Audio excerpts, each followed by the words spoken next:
Women make up nearly half of Nigeria's population, yet they remain underrepresented in decision-making positions and face significant barriers to education, health care, and economic opportunities.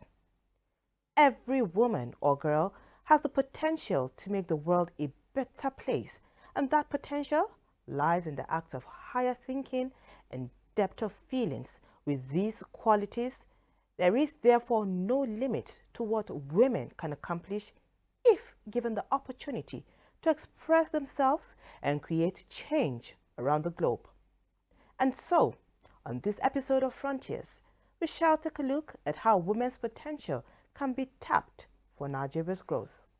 I am Frama Panyi, and our guest is Dr. Asabe Vilita Bashir, Director General Mariam Babangida Center. Thank you very much. We will take a next step to set the tone for today's discussion. The Minister of Women Affairs, while commending the President Bola Tinubu's led government for breaking the barrier for the first time in the history of the ministry, said that the future is bright for Nigerian women as the ministry will scale up on its Women Economic Empowerment Program, the ministry's legacy project, National Electronic Dashboard, and EU-UN Spotlight Initiative with the ministry to tackle GBV. Structured support for women entrepreneurs. Under the Nigerian for Women project Scale Up, we must accelerate efforts towards political inclusion, ensuring that women have a seat at the table, not as token, but as equal partners in governance and development. The minister called on women to strengthen their unity, determination, and commitment to tackling the challenges that have held them back from realizing the full potentials of Nigerian women and girls.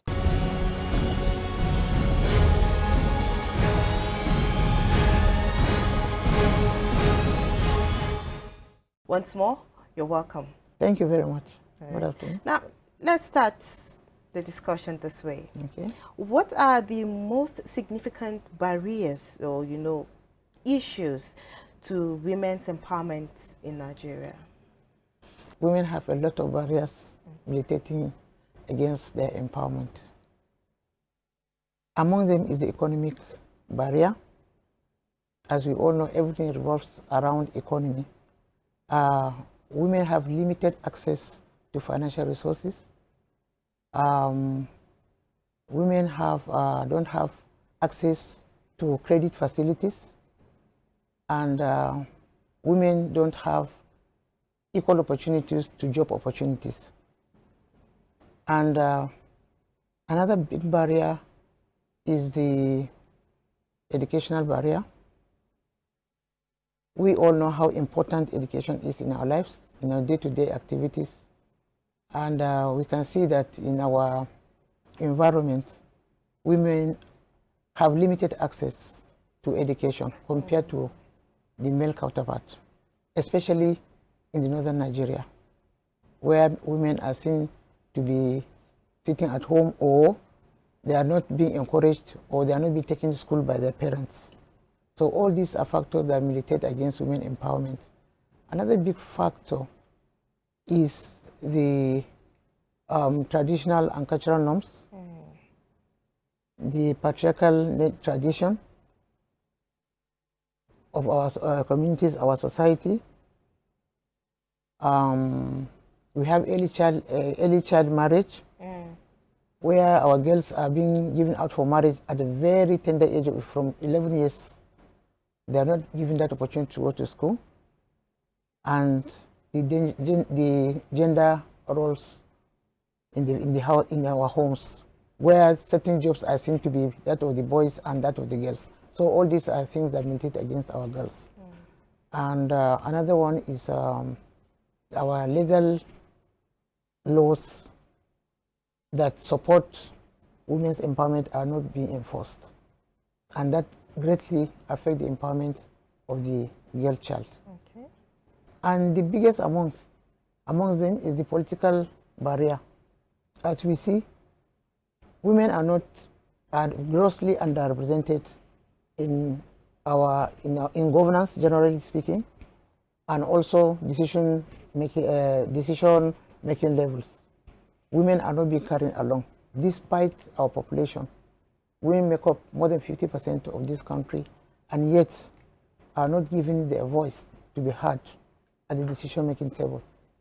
When it comes to leadership, women are not being considered. You look at our political structure, from the executive arm of government, very few women are being considered as ministers. You look at the legislative arm of government, out of 369 honorable members of the House of Representatives, we have only 16 women.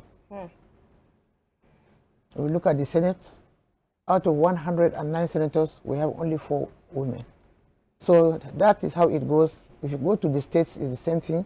You have 20-something honorable commissioners. You find that only 2 women are commissioners. And it goes down like that to the grassroots. In the local government, we have only 1 or 2 female councillors. So women are grossly underrepresented, and these greatly are barriers to women's empowerment. How can women's empowerment contribute, or what can some of the effects it can have on development in our country? Wow. Women's participation cannot be overemphasized because they are team players, and all over the world, women are seen to be in the forefront of economic activities. If women are empowered, there will be economic activities, and that way it will boost the GDP of any country. And we know that women have passion, or women are the managers of their homes.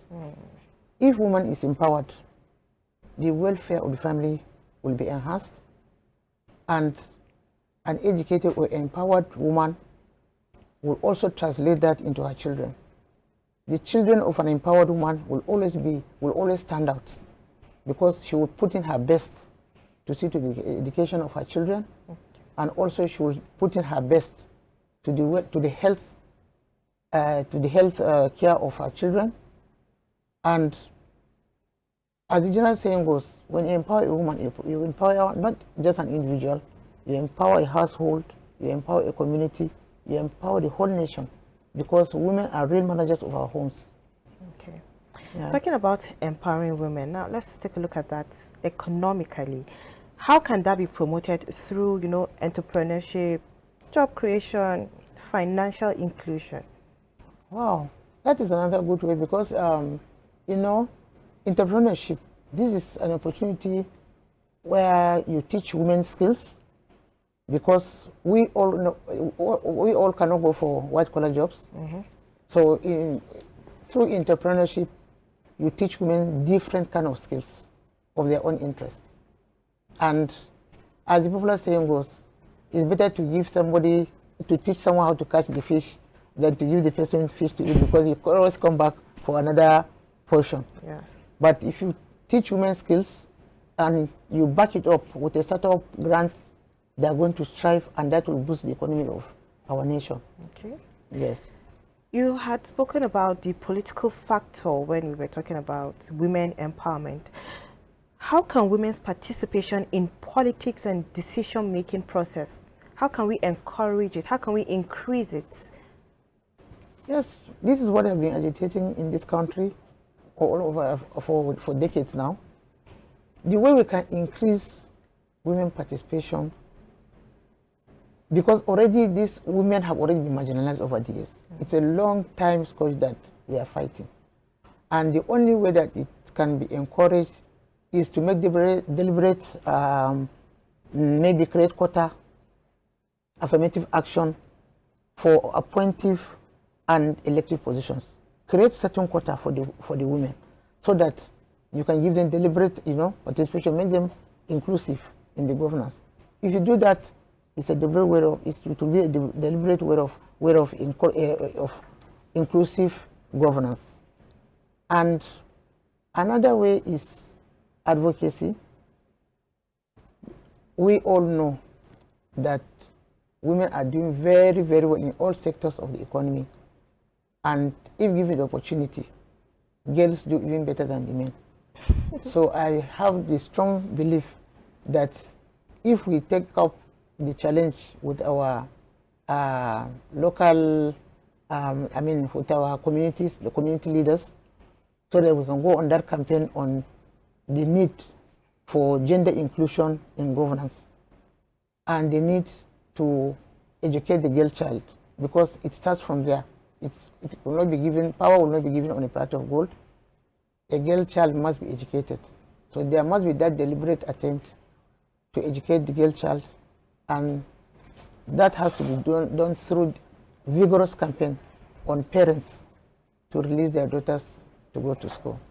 Okay. Now, you have spoken about the side of, appointing women into power and office. They say power is not given, it is taken. Yeah. What is the center doing, to get women to comfort, to encourage them to come out, to take these positions? I was just trying to say that after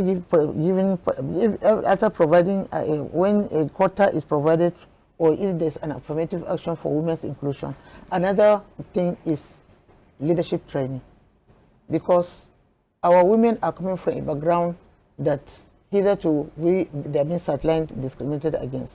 So we have to create leadership training for our girls, for the girl child, so that she grows up with that leadership. Example are the Madam Abuja National Center for Women Development, where I am the chief executive.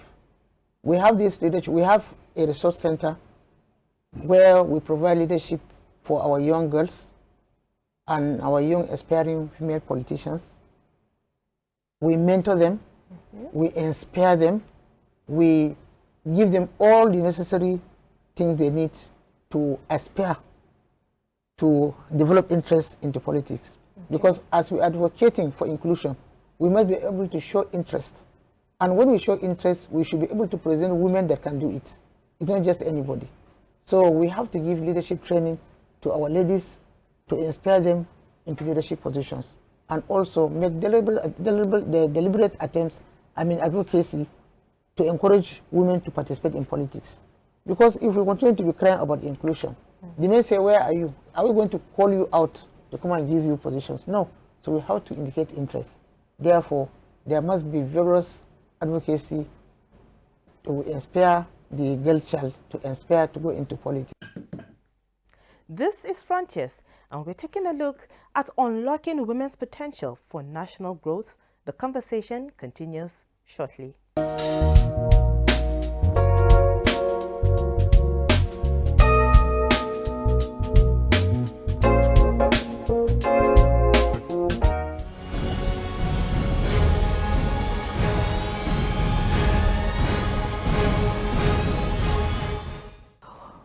Now, before we went on that break, we were talking about how to get women to show interest, to come out, to participate and say, okay, yes, we can do this. Take us along. Now, we have the aspect of the culture and the social norms in Nigeria. These are inimical, not only to women's empowerment, but also to their well-being. What is being done to change this narrative? What can be done to change these narratives of these cultural norms is working with the traditional leaders at the grassroots, through our NGOs and activists. There are some NGOs and activists that have the mandate of working on gender issues, like the UN Women Now, like so many of them activists that are NGOs that are into gender mainstreaming. So we have to encourage them to work on our community leaders so that they can break that gene, so that we use our traditional leaders to educate our community members on the importance of allowing the girl child to bring out her potentials, or to be able to strive, or to live up to the expectation of whatever she wants to achieve in life. And apart from that, there has to be media campaign. Okay. Media, you have to come in because you have to bring out the advantages of either electing a woman or the advantage of empowering a woman, giving very good examples of how women have done in the past, or in fact from independence, we have women in history, in the Nigerian history, that have done so much in leadership positions, you know, give such examples. So we use the media, we use the community structure to work on our parents.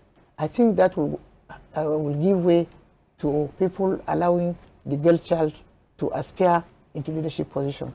Okay. Now, how can existing laws, you know, policies be strengthened to reform to better promote or encourage women's empowerment? What can be done is to strengthen those laws by way of, enforcing them, enforcing them. We have existing laws already in place, like National Policy on Gender, like Child's Rights Act, like VAP Act, like African Charter. All these, like We Policy, all these are policies that encourage the empowerment of the girl child. Okay. But they are not being enforced. They are in place, but they are not being enforced. Okay. So if our government can enforce those laws, I believe that it will go a long way in combing the manners. And another thing is that we need to be updating some of these updated laws. Okay. That does not that are outdated on the girls' equal rights. So we have to be updating our laws and enforcing them. These are measures that, and also make some laws again that will encourage the girls, especially in the area of marriage. Yeah. We must make laws that will stop this early girl child marriage, because parents are into that. Unless there's a law in place, parents will continue to practice it, and will continue to affect the girl child.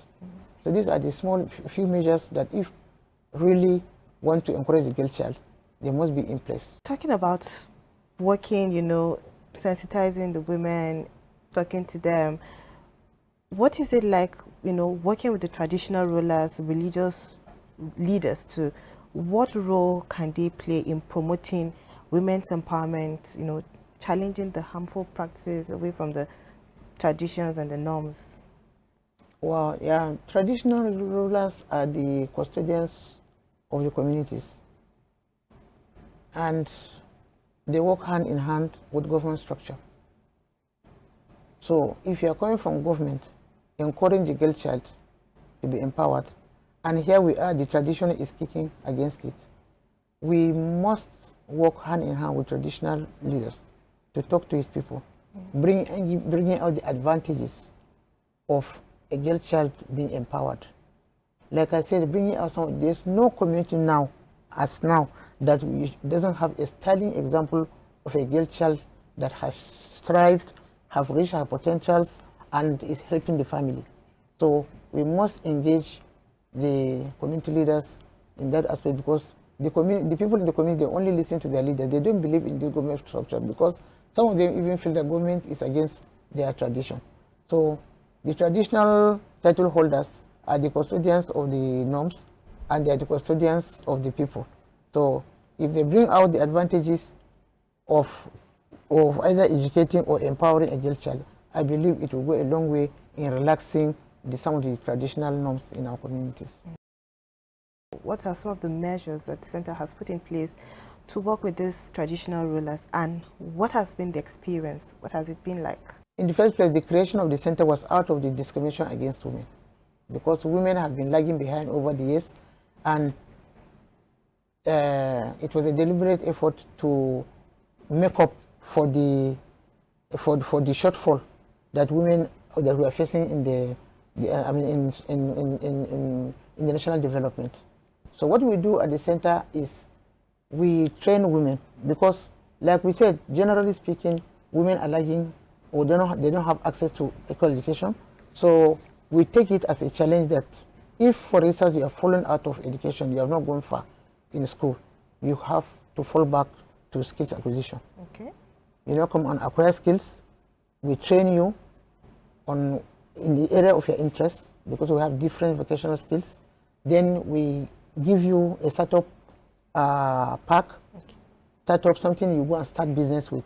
So that way it will better your life and you continue from there. Okay. And like I said, we provide leadership training, we provide mentorship for the younger girls, and we go from state to state to collaborate with the Women Affairs Ministry because that is our main mandate. Now, being in the center, you know, being the DG for this National Center for Women Development, you work a lot with women. Tell us, what are some of the strategies that can be employed to reduce, you know, violence against women and promote their overall well-being? It's a scourge that it's a necessary evil that we are all living with.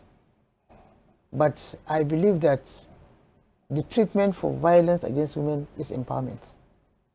If a woman is empowered and helps the family, I don't think there will be any chaos in the family that will cause any form of violence.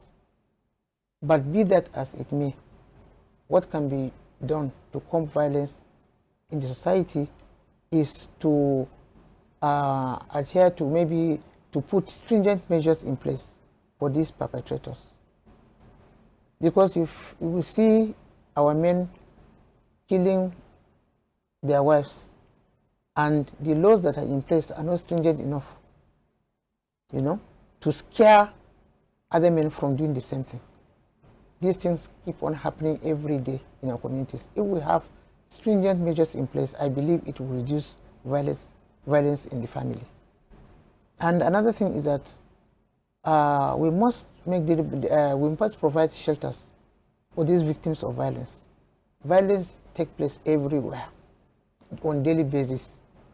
As a government, which is the government of the people, for the people, and by the people, we must provide shelters for these victims so that they can go and recover from that shock. Because when you're a victim, for you to live in that same environment, the stigma is there, shame is there, so many things are there to dampen your spirit. So government must provide shelter for the victims of violence across board. Then another thing is government should provide hotlines, which we have in the ministry. Hotlines, not only in the ministry, should be done everywhere, police station, ministries, anywhere that a victim of violence can always reach out to, because that call may save a life. We must provide hotlines for victims of violence. Another thing that can be done is giving legal support. Legal support to victims. Some of these women are poor. They don't even know what it means they don't even know their rights in the first place. So if we have legal backing, we have a legal support that you can run onto for legal support, I think that will help a great way. By the time that issues are taken up legally, I think it will scare some of these perpetrators of this violence. Asabe Bashir, it's been an absolute pleasure having you come on the program and sharing your thoughts with us, talking to us about women empowerment. Yeah. Thank you so much for coming. Thank you so much. Thank you, viewers. On today's episode of Frontiers, we took a look at unlocking women's potential for Nigeria's growth, and our guest has been Dr. Asabe Bashir, Director General Mariam Babangida National Center for Women Development. Thanks for your time.